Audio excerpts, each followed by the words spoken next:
நாளை அவங்க பிள்ளை எப்படின்னு பார்ப்பாங்க. ஆமாம், கண்டிப்பாக அது எதிர்பார்க்கக்கூடாது. ஏன்னு கேட்டால் அதைத்தான் நம்ம ஊரில் சொல்கிறது என்ன தெரியுமா, அதாவது புருஷன் செத்துட்டா பொண்டாட்டிக்கு அந்த பொம்பளைக்கு பேர் என்ன தெரியுமா, விதவை. சரியா, விதவை முண்டச்சி, எங்கள் ஊரில் அப்படி சொல்லுவாங்க. சரியா, புருஷன் இழந்தா விதவை, முண்டச்சி, இந்த பேர்களெலாம் பொம்பளைகளுக்கு.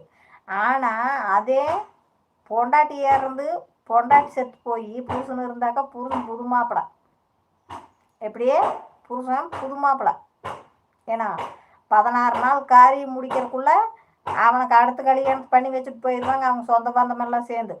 காரணம் என்ன தெரியுமா, சொல்லி கல்யாணம் மூச்சு வைக்கிறது, பிள்ளைங்க இருக்கிறாங்க, பொட்டும் பொடுசாக இருக்குது.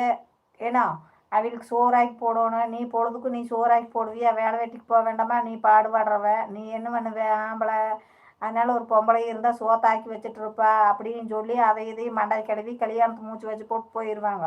அதுக்கப்புறம்